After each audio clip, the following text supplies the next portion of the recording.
What's up, YouTube? Capital G here. Ain't this a B? This is an absolute shame. Remember the good old days of the DM anime when you would wake up Saturday morning, turn on some Yu-Gi-Oh, and you only saw the rare hunters on the TV show? You know, they just run around executing orders for Merrick, trying to get the god cards and all that good stuff. Well, I regret to inform you guys, the rare hunters are actually real. In 2018, they operate a little differently. Basically, the rare hunters execute buyouts now because they do not even hesitate. These guys have absolutely no chill. If there is a buck to be made, these guys jump on it like white on rice. Look at the price of Super Quantum Met King Great Magnus. This is ridiculous. This card is sitting at damn near $20. And actually, I stepped out to go see the Avengers movie, but before I actually checked, or before I went to go see that movie, this card was actually sitting at $20, which is freaking absurd because if you look at the normal market price, it's under $5.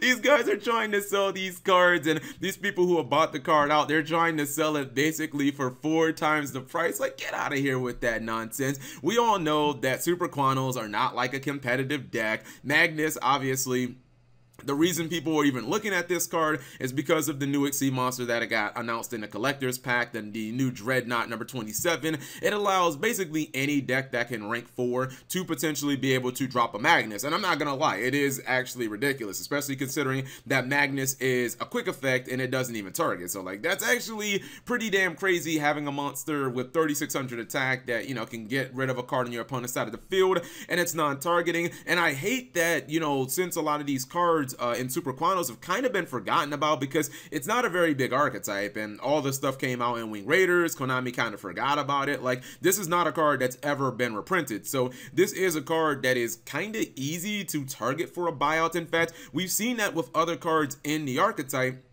I believe we saw it with Red Layer at one point when people were actually playing it in Monarchs. You know, some of these Super Quantum cards can be really expensive because they're just kind of hard to find, especially when Wing Raiders has been, you know, out of print for a very long time. That's a, you know, this is Arc V set, and we're all the way in the Dark Sabers days, or Dark Sabers will be coming out shortly. It's been a long time since anybody has really been picking up any Wing Raiders. So I just kind of wanted to bring people this and just tell you guys, don't spend no damn $20 or even close on a freaking copy of Great Magnus. Number one, I always think that it's kind of silly to buy out a card or to, you know, have a knee-jerk reaction when it comes to a card that we really don't know when we're getting into TCG. Yeah, the Collector's Pack 2018 is coming in the OCG, and we already know this card is fantastic for rank 4 decks, and it makes them, you know, be able to go into Dreadnought Dora and Gustav Max and Magnus. But can anybody tell me when this card is coming out in the TCG? Because if you don't have that information, then what exactly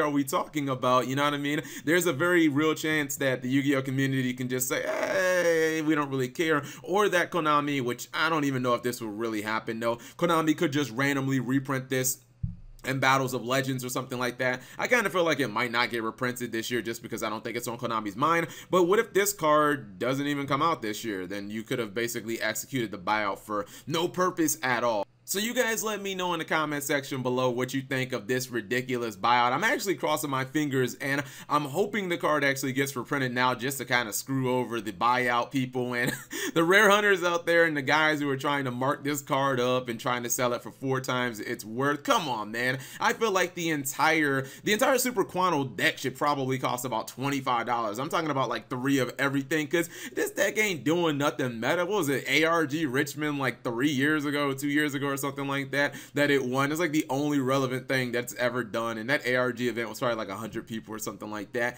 Anyways, leave it in the comment section. Thank you guys for watching. As always, subscribe if you have not already, turn on that notification bell for daily videos, and hopefully the other rank 10s, I've actually looked at them, like Dreadnought Dora and Gustav Max. Thank goodness that they're like super rares and they're kind of easy to get, because I wouldn't want people to start trying to buy out the other cards as well.